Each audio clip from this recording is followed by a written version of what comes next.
आज हम स्टार्ट करने वाले हैं इनकम टैक्स में लेक्चर 12, जिसमें हम आज सीखने वाले हैं कैपिटल गेन के अंदर। आज के लेक्चर में हम देखेंगे meaning and bases of charge of capital gain, capital assets, conditions, types of capital assets and computation of capital gain. सबसे पहले देखते हैं कि कैपिटल गेन क्या होता है। Capital gain is the profit earn on sale of capital assets और an investment. जो कैपिटल असेट्स होते हैं उसको बेचने पर जो हमें प्रॉफिट होता है, ओके, उसे कैपिटल गेन कहा जाता है। तो कैपिटल असेट्स क्या हो सकते हैं? कंप्यूटर हो सकते हैं, मशीनरी हो सकते हैं, व्हीकल्स हो सकते हैं, बिल्डिंग्स हो सकते हैं। डिटेल में हम देखेंगे। Any profit or gain arising from the sale or transfer of capital asset is chargeable under this head. Any profit or gains arising from receipt of money or other assets under an insurance from an insurer or account of damage to or destruction of any capital asset. तो किसी capital asset का insurance का अगर हमें पैसा मिलेगा तो वो भी कैपिटल गेन के अगेन ही कैपिटल गेन हेड में ही ऐड हो जाएगा। अब कैपिटल असेट क्या होते हैं? तो capital asset means property of any kind held by an SSC. Property जो एसएससी की है, वेदर और not connected with his business, अगर वो प्रॉपर्टी उसके बिजनेस से कनेक्टेड नहीं है, ठीक है, but does not include following, लेकिन उसमें ये सब नहीं होना चाहिए। क्या नहीं होना चाहिए? Any stock in trade, consumable stores और raw materials held for the purpose of business और प्रोफेशन। अगर बिजनेस के पर्पज के लिए कुछ स्टॉक है तो उसे हम कैपिटल असेट नहीं बोल सकते हैं। Personal effects of assessee, personal चीज़ें, it includes movable property including wearing apparel and furniture held by the assessee for personal use of the assessee. अभी पर्सनल यूज के लिए उसने कोई मूवेबल प्रॉपर्टी लिया है तो वो इंक्लूड नहीं करेंगे। And for the members of his family dependent on him but excludes. क्या क्या उसमें नहीं होना चाहिए? तो jewellery, archaeological collection, drawing, painting, sculptures और एनी वर्क ऑफ आर्ट। ये छोड़कर जो भी मूवेबल प्रॉपर्टी है उसके ऊपर जो है वो कैपिटल, उसको कैपिटल असेट कहा जाएगा। Agricultural land in India provided it is not situated with in the specified area, urban areas. Conditions. अब क्या कंडीशन है? कैपिटल असेट किसको बोलेंगे कैपिटल गेन कैलकुलेट करने के लिए? तो there must be a capital asset. जो असेट है वो कैपिटलाइज होना चाहिए। The transfer must be of capital asset, और जो कैपिटल असेट है उसका ट्रांसफर होना चाहिए, मतलब सेल होना चाहिए, तो ही हमें प्रॉफिट अर्न होगा ना।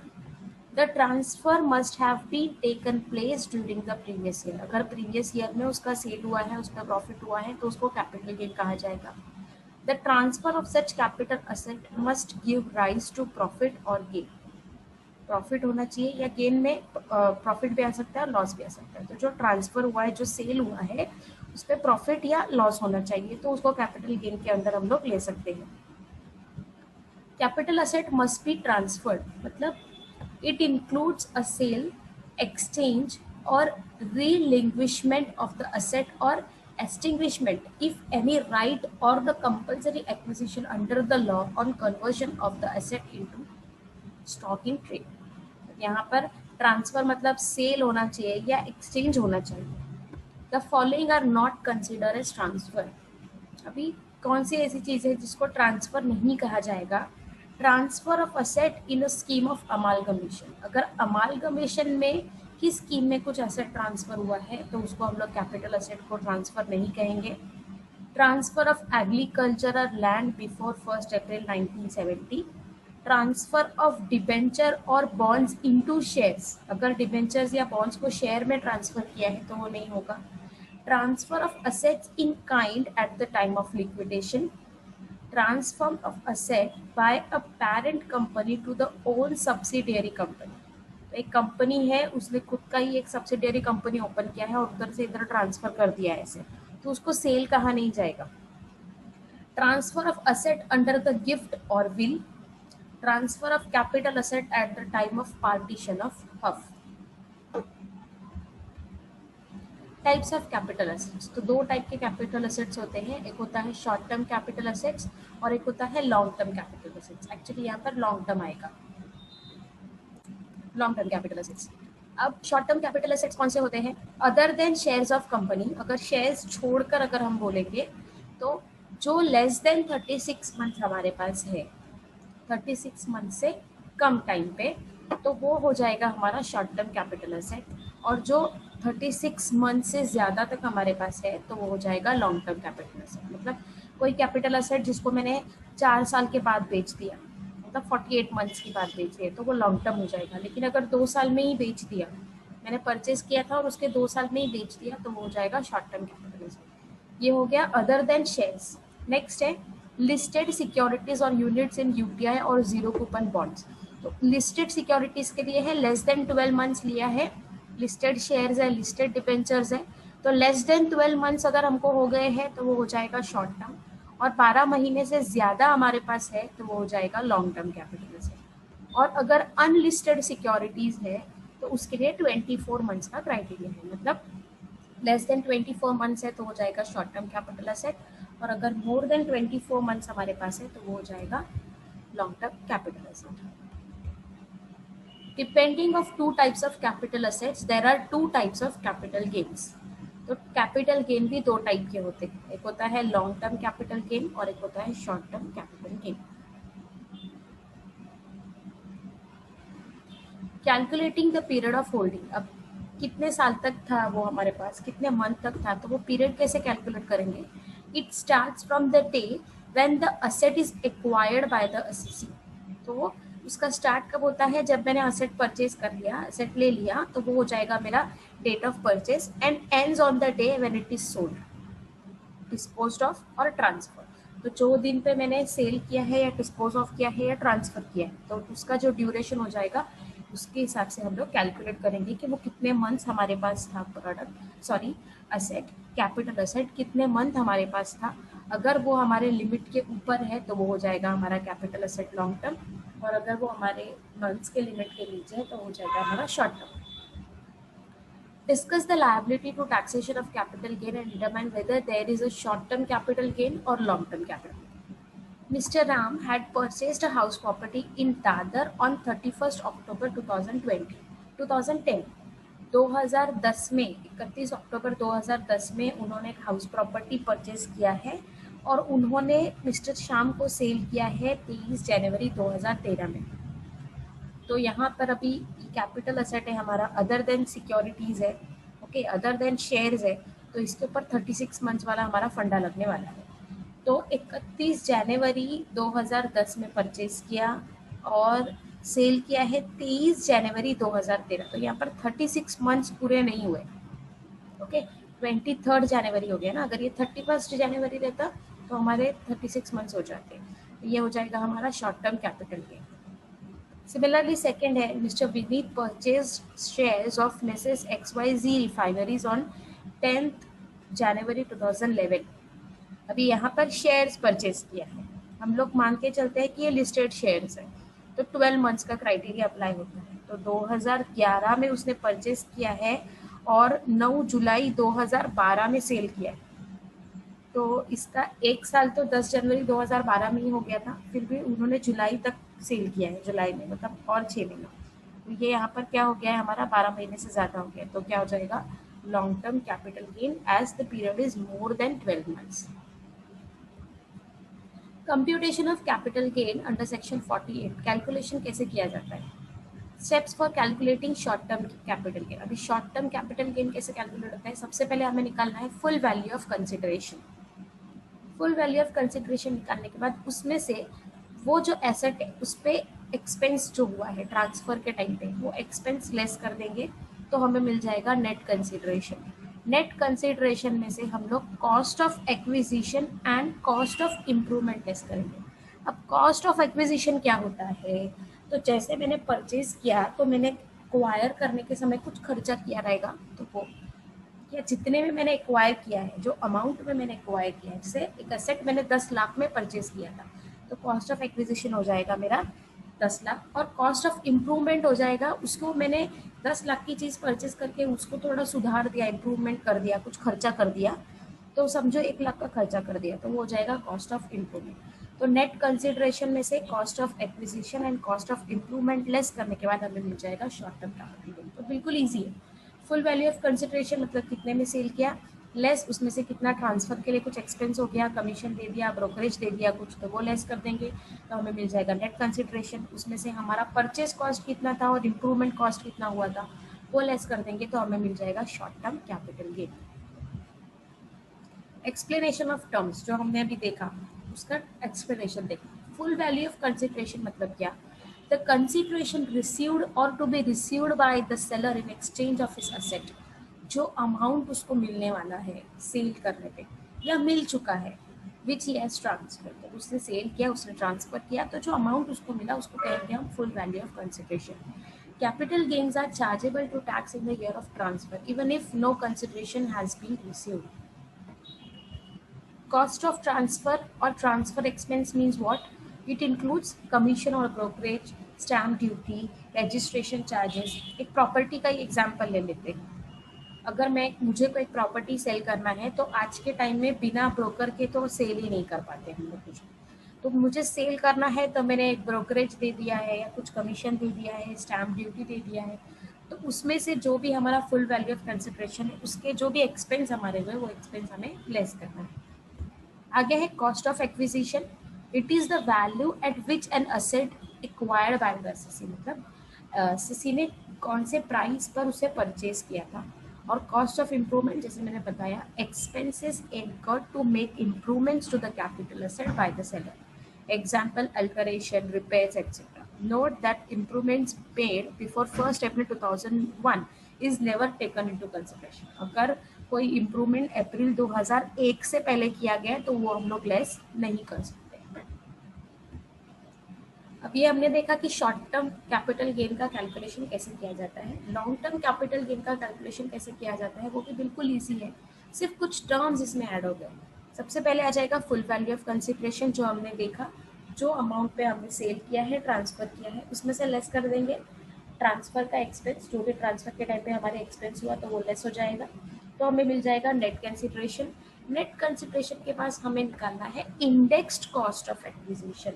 यहाँ पर शॉर्ट टर्म में क्या था, कॉस्ट ऑफ एक्विजिशन, यहाँ पर हमें निकालना है इंडेक्स्ड कॉस्ट ऑफ एक्विजिशन और इंडेक्स्ड कॉस्ट ऑफ इम्प्रूवमेंट। ये क्या होता है हम एक्सप्लेनेशन में देखेंगे। तो नेट कंसिडरेशन में से ये निकालने के बाद हमें मिल जाएगा short term capital gain, sorry यहाँ पर हमें मिल जाएगा लॉन्ग टर्म कैपिटल गेन, यहाँ पर आ जाएगा long term capital gain. Index cost of acquisition और इम्प्रूवमेंट करने के बाद हमें मिल जाएगा यहाँ पर लॉन्ग टर्म कैपिटल गेन। अब यहाँ पर इंडेक्स्ड क्या होता है, तो indexed cost of acquisition means inflating the cost of an asset acquired to the present value that is the year in which the asset is transferred. अब मैंने तो बहुत पहले इतना खर्चा किया था, अब उतने अमाउंट की वैल्यू आज के टाइम में तो उतनी नहीं होगी ना, तो उसके लिए ईयर के हिसाब से हम लोग क्या करेंगे, लगभग अमाउंट कैलकुलेट करते हैं।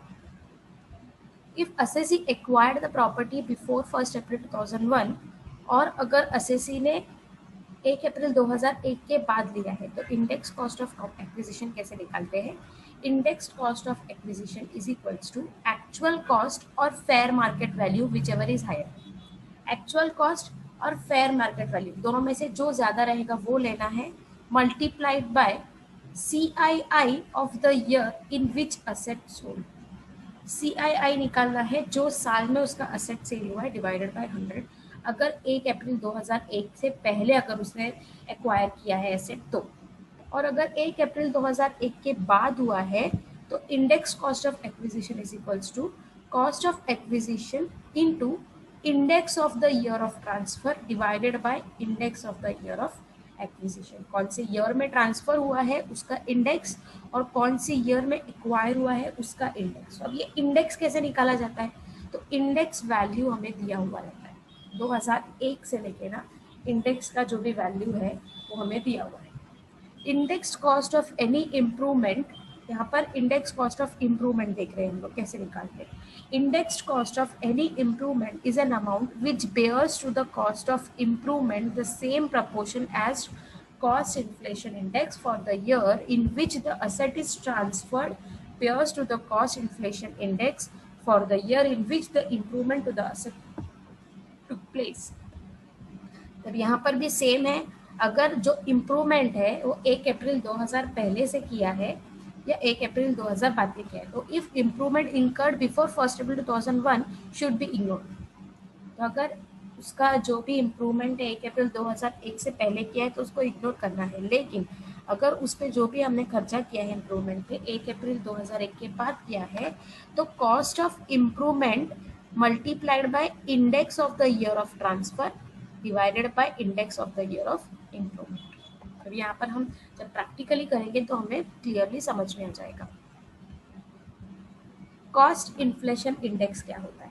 Cost inflation index in relation to a previous year means such index as the central government may having regard to 75% of average rise in the consumer price index for the immediately preceding previous year to such previous year by notification in the office gazette specified in this behalf.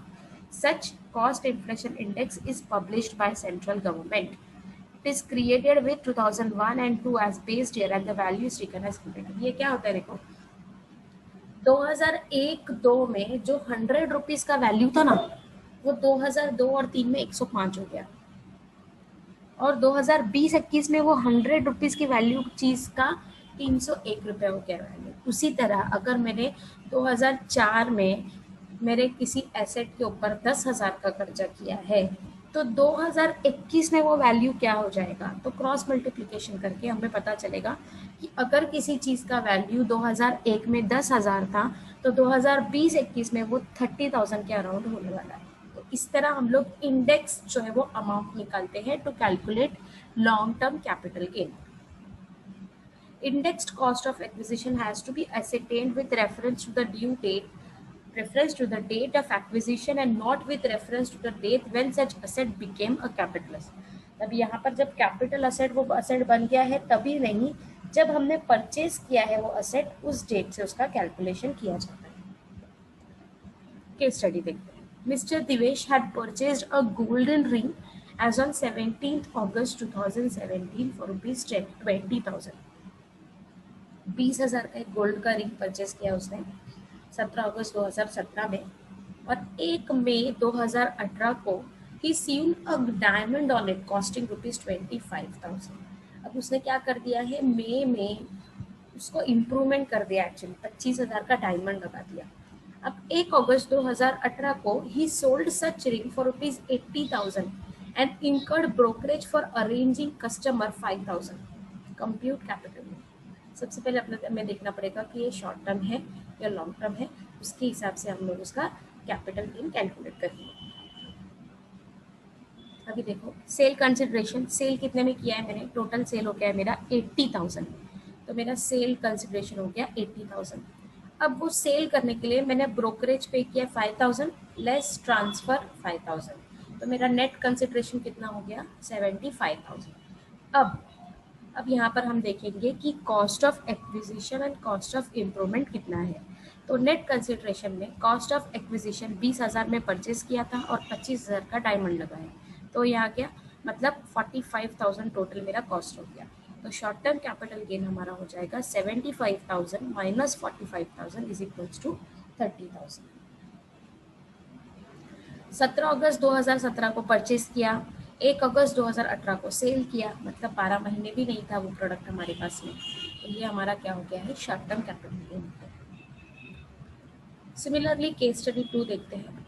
On 23rd December 2018 Rajat sold 500 grams of gold, the sale consideration of which was 13,50,000।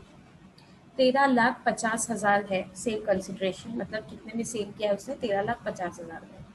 He had acquired this gold on 20th August 2000 for ₹4 lakhs। यही gold उसने 4 लाख में purchase किया था। Fair market value of 500 grams of gold on 1st April 2001 was 3,60,000। अब उसका fair market value कितना था 3,60,000 और उसने परचेज किया था 4 लाख में। Find out the amount of capital gain chargeable to tax for the assessment year 1920। If an asset is acquired before 1st April 2001, then its cost of acquisition will be higher of the following: actual cost या fair market value, तो दोनों में से जो भी ज़्यादा है वो हम लोग ले लेंगे कंसिडरेशन में। तो यहाँ पर सेल कंसिडरेशन हमारा हो गया 13,50,000। सेल करते समय कोई भी एक्सपेंस नहीं दिया है तो नील आ जाएगा, तो नेट सेल कंसिडरेशन हो गया 13,50,000। अब यहाँ पर इंडेक्स्ड कॉस्ट ऑफ एक्विजिशन हमें निकालना पड़ेगा। इंडेक्स कॉस्ट ऑफ एक्विजिशन कैसे निकालेंगे, तो एक्वायर किया था 4 lakhs में इनटू 280, ये 280 जो अमाउंट लिया हुआ है वो अमाउंट हमारा लास्ट ईयर का है, 1920 दिया है ना हमारा प्रीवियस ईयर, डिवाइडेड बाय 100। मतलब जो उन्होंने खर्चा किया था वो टाइम पे एक्विजिशन जो 4 लाख में लिया था उसका अभी के हिसाब से कितने में पड़ने वाला है उनको, 11,20,000। तो हम लोग 11,20,000 यहाँ से माइनस कर देंगे तो हमें लॉन्ग टर्म कैपिटल मिल जाएगा 13,50,000 माइनस 11,20,000 मतलब 2,30,000। अभी यहाँ पर कॉस्ट ऑफ इम्प्रूवमेंट कुछ दिया हुआ ही नहीं है, तो उन्होंने जो 500 ग्राम्स का गोल्ड लिया था उतना ही सेल कर दिया है, कुछ इम्प्रूवमेंट नहीं किया। अगर इम्प्रूवमेंट देता तो हमें इंडेक्स्ड कॉस्ट ऑफ इम्प्रूवमेंट भी निकालना पड़ता। तो यहाँ पर आज का लेक्चर हम लोग खत्म करते हैं। नेक्स्ट लेक्चर में हम क्या करने वाले हैं कि और एग्जाम्पल्स देखने वाले हैं। Thank you.